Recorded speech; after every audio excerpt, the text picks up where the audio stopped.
જય સીતારામ, જય માતાજી। સ્વાગત છે તમારું મારી આજની રેસીપી વિડીયોમાં। તો આજ તો આપણે બનાવશું પાલકની ભાજી। તો તમે મારી રેસીપી પર નવા આવ્યા હોય તો મારી યુટ્યુબ ચેનલને હજી સુધી સબસ્ક્રાઈબર ના કરી હોય તો સબસ્ક્રાઈબર કરી દેજો। તે માટે છે ને મેં 500 જેટલો પાલક લઈ લીધો છે। પાલકને આપણે આવી રીતે ઝીણો કટિંગ કરીને લઈ લેવાનો છે અને પાલકને આપણે 2-3 પોણીએ સારી રીતે ધોઈ લેશું।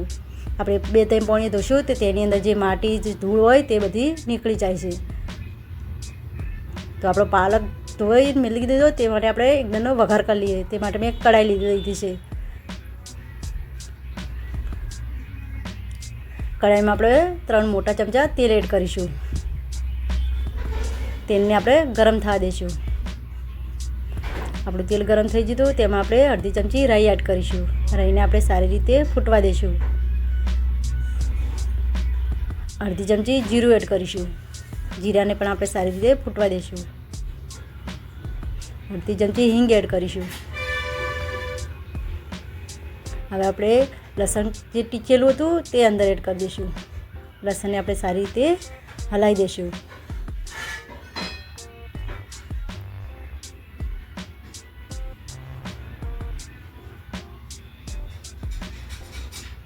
તેની અંદર આપણે ટામેટાં કટિંગ કરેલા એડ કરીશું।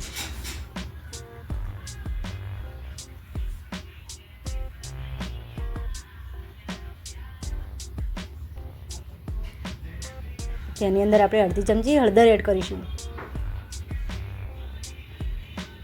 સ્વાદ મુજબ મીઠું એડ કરીશું। મીઠું એડ કરવાથી આપણે ટામેટાં જલ્દી ચડી જાય છે। બધાને સારી રીતે મિક્સ કરી લેશું। ટામેટાને આપણે 2 મિનિટ સુધી થવા દઈશું।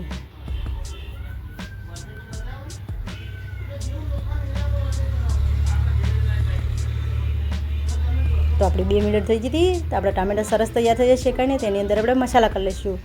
1 ચમચી મરચું, અડધી ચમચી ધાણા જીરું પાવડર, બંનેને સારી રીતે મિક્સ કરી લઈશું।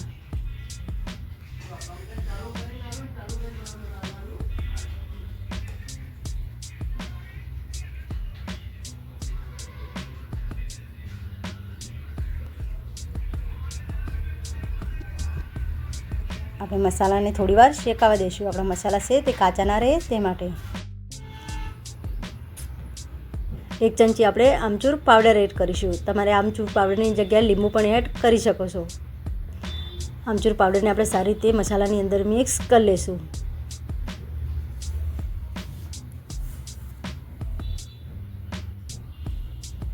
તેની અંદર આપણે જે પાલક 2-3 પોણી સરસ ધોઈને રાખી દો તે થોડો કરીને બધો એડ કરી દઈશું। આપણે પાલકને થોડો એડ કરી જશું અને હલાઈ જશું એટલે કે આપણો પાલક છે તે આપણને સારી રીતે હલાતે ફાવે તે માટે આપણે બધો એકદમ એડ કરીશું નહીં। આપણે આવી રીતના થોડો નાખી જશું પાલક અને હલાઈ જશું।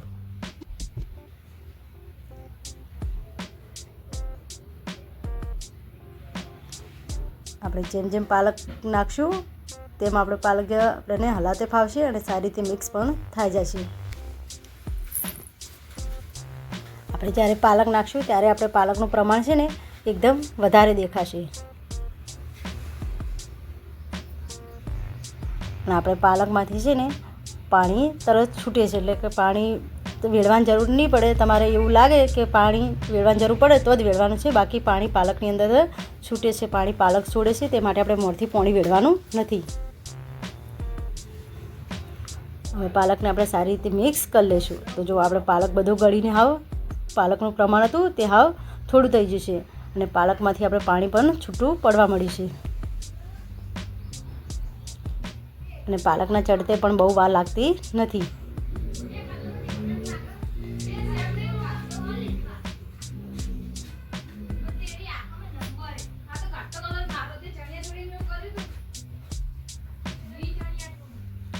તેની અંદર આપણે 1 મોટી ચમચી ચણાનો લોટ એડ કરીશું।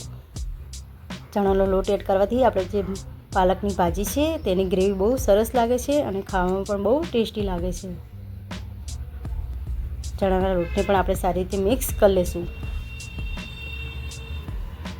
તો જો આપણને એવું લાગ્યું મને કે થોડો લોટ ઓછો છે, ગ્રેવી પતલી લાગે તો આપણે તેની અંદર 1 ચમચી બીજો ચણાનો લોટ એડ કરીશું। તેને પણ આપણે બરાબર મિક્સ કરી લઈશું ભાજીની અંદર।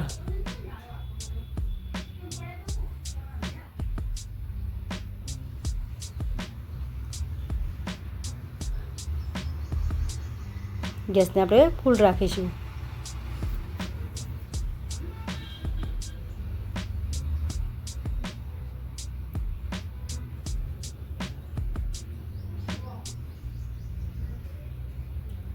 આપણે જે ચમચો હતો તેની ઉપર આપણે થોડું પાણી એડ કરીશું. પાણી આપણે વધારે નહીં, હાવ થોડુંક જ એડ કરવાનું છે માપનું.